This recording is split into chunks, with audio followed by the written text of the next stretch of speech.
آہستہ رکھیے، دوبارہ بولیں. میں نے سنا ہے کہ اگر الحمدللہ کو مجنون طریقے سے پڑھا جائے تو اس کا مطلب غلط ہو جاتا ہے. ہاں ٹھیک ہے. اچھا، کیا یہ بات صحیح ہے؟ دوسرا یہ کہ اگر الحمد شریف کو کوئی مجنون طریقے سے نماز میں پڑھ دے تو کیا اس کی نماز فاسد ہو جائے گی؟ ٹھیک ہے. اور پہلے ہو گئے اور 4 آ کے بعد میں کر لے. ایک یہ کہتی ہیں کہ سنا یہ ہے کہ الحمد کہنا چاہیے، لیکن اگر کوئی اس کو ہا کو ہا سے بدل دے، الحمد کہہ دے تو معنی بدل جاتے ہیں. تو جی ہاں بالکل، اس سے فقہاء نے فرمایا کہ معنی بدل جاتے ہیں، اور ایسے معنی بدل جاتے ہیں کہ معنی فاسد ہو جاتا ہے. لہٰذا بہتر یہ کہ الحمد شریف کو صحیح تلفظ کے ساتھ پڑھا جائے. لیکن میں ایک آپ کی تصحیح کر دیتا ہوں، ایک ہوتا ہے مجہول طریقہ اور ایک ہوتا ہے کہ تجوید کے خلاف پڑھنا، اس میں فرق ہے. مجہول طریقہ جو ہے نا، اکثر جو ہم کہتے ہیں وہ اس طرح آتا ہے الحمد للہ رب العالمین، یعنی عربی لہجہ نہ ہو تو اس کو مجہول کہہ دیتے ہیں. اور تجوید کے خلاف ایک الگ چیز ہوتی ہے. یہ ہو سکتا ہے کہ ایک شخص تجوید کے ساتھ پڑھ رہا ہو لیکن لہجہ مجہول ہو، جیسے الحمد للہ رب العالمین، تو الحمد یہ دو ہونا چاہیے، دو کہہ دیا، لہجہ مجہول ہے لیکن تجوید بھی قائم ہے.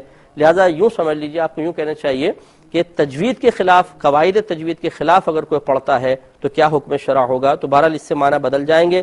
اور اگر کوئی نماز میں الحمد کو الحمد کہے گا تو نماز فاسد بھی ہوگی. لیکن ایک بات اچھی طرح یہاں پہ سماعت فرما لیجئے گا اور بہت توجہ کے ساتھ سن لیجئے گا. لیکن میں اس کو عرض کروں گا انشاءاللہ ایک مختصر سے بریک کے بعد. میرے ورد لب ہے نبی نبی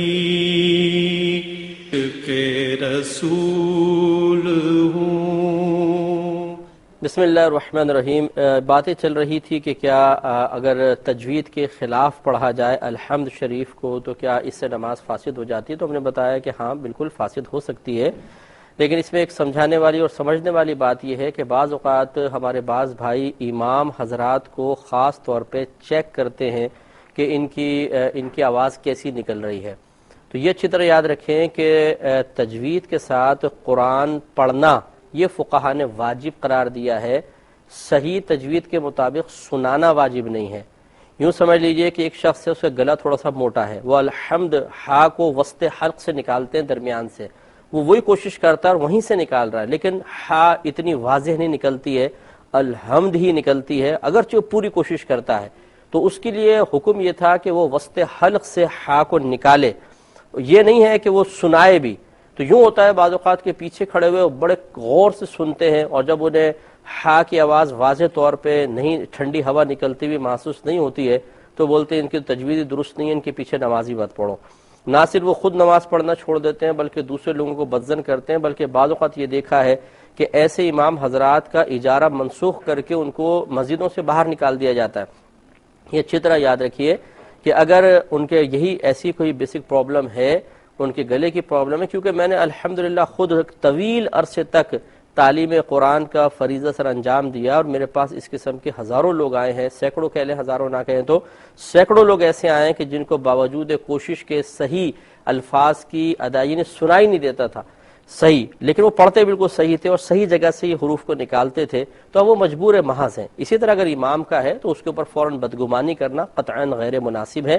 ہاں معلومات ضرور کی جائے، جیسے کمیٹی ہے وہ معلوم کر لیں، امام صاحب اگر بتاتے ہیں میں تجوید سے پڑھتا ہوں، وہ تجوید ان کو آتی بھی ہے، تو اب صحیح سنانا واجب نہیں ہے، صحیح پڑھنا چونکہ واجب تھا، وہ صحیح پڑھ رہے ہیں، تو اس لیے پھر ان کے ساتھ یہ معاملہ کرنا شرعاً بالکل ناجائز ہوگا کہ ایک تو ان سے بدگمانی کرنا یہ منع، نمبر 2 پھر ان کے خلاف لوگوں کو بھڑکانا یہ منع، نمبر 3 ان کی غیبت کرنا یہ منع، نمبر 4 پھر اجارہ منسوخ کرنا صرف اس وجہ سے یہ بالکل ناجائز، کیونکہ اجارہ جانبین کی رضامندی سے ہی ختم ہو سکتا ہے ورنہ نہیں. تو اس قسم کی اغلاط میں سینکڑوں لوگ مبتلا ہونے کے بعد اپنی آخرت کو خطرے میں ڈالے ہوئے ہیں اور گناہگار ہو رہے ہیں. تو یہ میں نے آپ کو اس لیے سمجھایا، اس لیے بہتر یہ ہے کہ حسن ظن قائم کر کے آپ نماز پیچھے پڑھیں کہ اگر کوئی امام پڑھ رہے ہیں، اگر ایک آدھ لفظ بھی صحیح نکلتا ہے، مثلا عین صحیح نکلتا ہے لیکن ہاں میں آپ کو فرق محسوس ہو رہا ہے، تو یہ تو کنفرم ہے کہ عین جب وہ صحیح نکال رہے ہیں تو اس کا مطلب ہے تجوید تو آتی ہے. اب یہ ہو سکتا ہے کہ ہا کا تلفظ ادا کرتے ہوئے گلے میں کوئی پرابلم ہو رہی ہو، تو اس لیے فوری طور پہ فیصلہ نہ کریں. اور بعض الفاظ ایسے ہوتے ہیں کہ اگر ان میں تجوید کے ساتھ اس کو ادا نہ بھی کیا جائے تب بھی معنی فاسد نہیں ہوتے. بعض الفاظ قرآن کے ایسے بھی ہیں کہ ان کا اصل کچھ اور ہے، جیسے اہدنا الصراط، صاد ہے لیکن یہ اصل میں سین تھا، اہدنا الصراط المستقیم، پھر یہ صاد میں بدل کے اس کو پڑھتے ہیں. تو اگر اس کو سین سے بھی کچھ سیٹی کے ساتھ پڑھ دیتا ہے نماز کے فساد کا کوئی حکم نہیں ہے. تو یہ چونکہ تمام معلومات عوام کو نہیں ہوتی ہے، انہوں نے بس یہ سنا ہوا ایک مسئلہ ذہن کے اندر کہ صاد کو سین پڑھ دیا، سین کو صاد پڑھ دیا، نماز فاسد ہو جائے گی. ارے بھائی ویسے فاسد نہیں ہوگی، جب تک معنی فاسد نہیں ہو جاتے نہیں ہوگی. اور وہ اتنی پھر فتنہ انگیزی ہو جاتی ہے مسجد کے اندر کہ دو گروپ بن جاتے ہیں، لڑائی جھگڑے ہوتے ہیں. اس لیے اعتدال کے ساتھ فیصلہ کیا جائے، اس لیے ہم نے جملے بول دیے، تو ذرا توجہ فرمائیں.